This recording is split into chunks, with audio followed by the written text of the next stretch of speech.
Yeah, okay. So let's look at Pastor Kingsley Okonkwo's tattoo.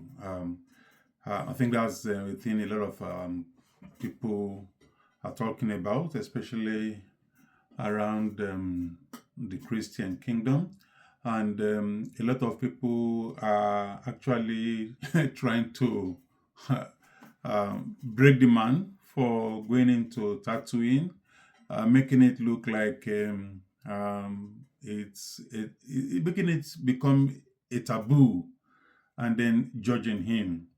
We forgot that our parents, our foreparents, even some of our immediate parents had tattoos on their legs, on their arms, on parts of their body. For me, this is an ancient practice amongst our people and amongst the. Let's look at. We all are looking at the ones I've listened to so far are actually comparing it to what was in the Bible or what is in the Bible, and they're using the Bible to bring it up as a standard. And then they are looking at what Pastor Kingsley has done, and it's like they are looking at he being a pastor. Why would a pastor now deliberately go against the word of God, the teachings he preaches or believes in? I think we are overflogging certain things as people. This is not whether we are Christians or not Christians. Because at the time that this instruction was given, there were no Christians. So I'm not looking at the story of whether we are Christians or not Christians. But I want us to look at something very carefully. A lot of us went into quoting the book of Leviticus chapter 19 verse 28, where the Bible made it very clear that you shall not cut your body for the dead. Take note, for the dead. Take note again, for the dead, and then or put tattoo marks on yourselves. I am the Lord. That is what was said in the Bible. That's how the Lord put it in the Bible. Now, we should take note of two things here. One, we should understand that it's like a normal practice in those days amongst the ancient Israelites that are very close to the east. At the time, surrounding nations engages in ritual body marking.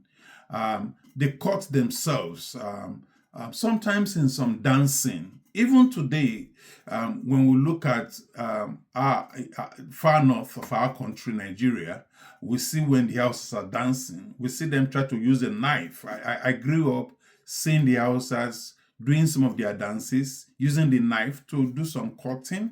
Although in their case, we don't see the knife actually cut them to bring out blood, but there was a demonstration of cutting, of the use of knife to try to cut our body, even if it didn't pierce into it, right? And bring out blood and bring out marks, right?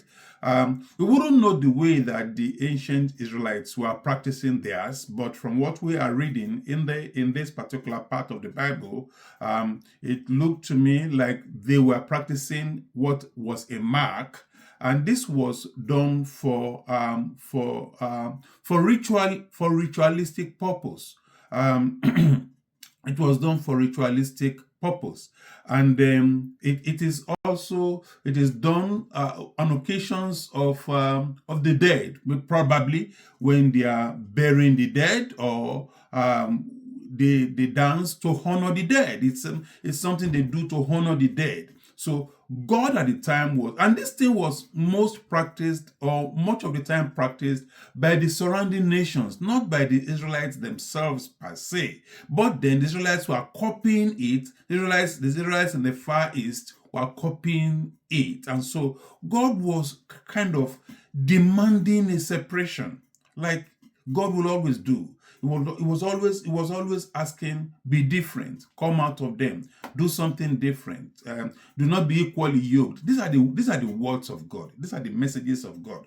Do not behave like them. These are the things that God was always asking for. So God was asking, and he was looking for a mark, something that will make you be different from the others, because you are my people. You are people that are called by my name. So God didn't want them to behave like those that are doing these things for ritualistic purpose. But the main thing I want us to look at is this was really getting to the nerves and making God very angry, because it was done to honor the dead. It was done for ritualistic reasons. It was done because we're using it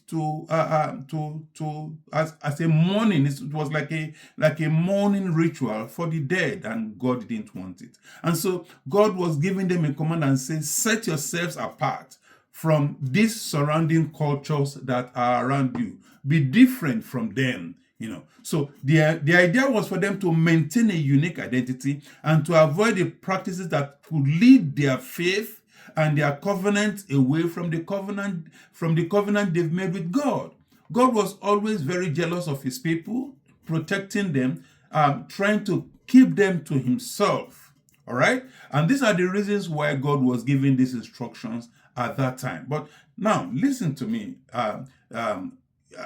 You should understand that although God was asking the people of Israel to do this, and just like he was asking them to circumcise their children after 8 days, just like Brother Paul at the time also said, you must not let your outward beauty just be by ornaments, which is making many people remove earrings and burn them or throw them away or do something whatever with them. I remember that in the early days when we were growing up in the church or as Christians, we see our fathers and our leaders, our church pastors preach and force women or preach to women and men to remove their earrings or remove their bangles and separate from them, throw them away, burn them, do whatever with them, but don't wear them.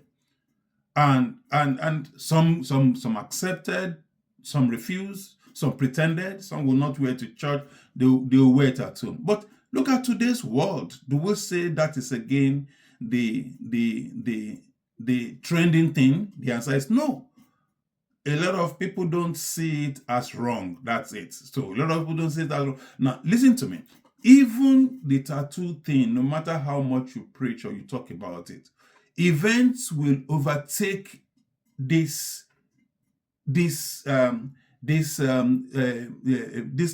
instruction we are given for people not to use it. Event will override it. Event will overtake it. A lot of our children, a lot of our youths today are tattooing. Listen, I think at the end of the day, how do you feel after doing it? Do you feel guilty? Do you feel like you've done something against God? The people that God instructed were doing it because they were using it to mourn the dead. They were using it to honor the dead. And God was against that. And he was saying, don't do it again because of the reason why they were doing it. It was distracting their attention from the worship of God. It was distracting their concentration from who God is. And so God didn't want that. Now, is it the same thing is it the same thing that it is doing today? Well, these are the things we need to ask ourselves. Instead of trying to put so much guilt on ourselves and place ourselves in bondage, which I think is what a lot of people that are talking is doing. We want to put ourselves in bondage all the time.